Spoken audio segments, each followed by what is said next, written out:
تسلیم کرتا ہوں کہ جو اصل مقصد تھا اس قرآن کالج کے قیام سے وہ ہمارا ختم ہو چکا ہے، ہم اس میں ناکام ہو چکے ہیں۔ ان حالات میں میں اب آپ کو جو میں نے دوسری آیت آج تلاوت کی تھی شروع میں، اس کے حوالے سے ایک نوید، ایک خوشخبری دے رہا ہوں۔ سورہ انعام میں حضور سے فرمایا گیا ہے صلی اللہ علیہ وسلم، اور آپ کو معلوم ہے سورہ انعام جو ہے نازل ہوئی ہے تقریباً مکی دور کا آخری حصہ۔ حضور پر مکے والوں کی طرف سے جو ایک دلگیری اور مایوسی کی کیفیت طاری تھی کہ میرے 12-13 سال یہاں کھپے ہیں لیکن کیا نتیجہ نکلا ہے، 100-150 آدمی بس۔ اس میں اللہ تعالیٰ نے حضور کی دلجوئی کے لیے الفاظ فرمائے ہیں، ان یکفر بہا ہؤلاء، اے نبی صلی اللہ علیہ وسلم اگر اس قرآن اور آپ کی اس دعوت قرآنی کی ناقدری کی ہے آپ کی اس قوم نے، مکے والوں نے، تو آپ دلگیر نہ ہو، دل برداشتہ نہ ہو۔ فقد وکلنا بہا قوما، ہم نے ایک اور قوم کو اس کے لیے معین کر دیا ہے، لیسوا بہا بکافرین، جو اس کے ناقدرے نہیں ہوں گے۔ یہ اشارہ تھا مدینے کی طرف کہ آپ ایک ادنا شاگرد مصعب بن عمیر جاتا ہے، ایک نابینا معلم قرآن عبداللہ ابن ام مکتوم جاتے ہیں، اور ایک سال کے اندر 75 جن میں کافی چوٹی کے لوگ جو ہیں اوس الخلت کے شامل ہیں لا کر حضور کی جھولی میں ڈال دیتے ہیں۔ ان یکفر بہا ہؤلاء فقد وکلنا بہا قوما لیسوا بہا بکافرین۔ اسی انداز میں سمجھیے کہ الحمدللہ کہ ہماری اس دعوت کی جو بھی آواز پہنچی ہے، چونکہ آڈیو ویڈیو کتابیں یہ تو گئی ہیں، ہر جگہ گئی ہے، پوری دنیا میں گئی ہے۔ خود میں 1979 سے امریکہ جا رہا ہوں، تو آج کی بات تو نہیں ہے، 22 برس ہو گئے۔ پہلے سال 1979 میں جب گیا ہوں تو مولانا مودودی رحمہ اللہ، ان کے نماز جنازہ کی بھی سعادت وہیں حاصل ہوئی بفلو میں۔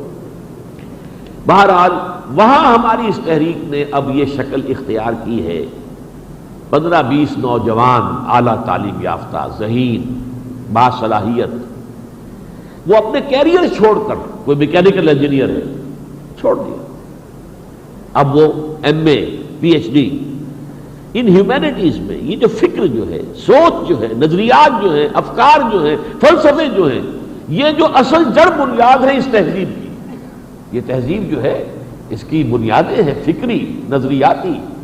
ان نظریاتی بنیادوں پر کیسے چلانے کے لیے ضرورت ہے کہ پہلے ان کے اندر خود گہرا اترا جائے۔ امام غزالی اگر فلسفہ پورا چھان نہ لیتے اس وقت کا تو تحافۃ الفلاسفہ نامی کتاب نہیں لکھ سکتے تھے۔ امام ابن تیمیہ اگر اس وقت کی منطق جو ہے اس کی جڑوں میں نہ اتر گئے ہوتے تو ظاہر بات ہے کہ رد علی المنطقیین والی کتاب لکھنا ممکن نہیں تھا۔ تو ایسے نوجوانوں کی تربیت اور ایسے نوجوانوں کو تیار کرنے کا کام الحمدللہ ثم الحمدللہ کہ امریکہ میں کئی سال ہوئے کہ شروع ہو چکا ہے۔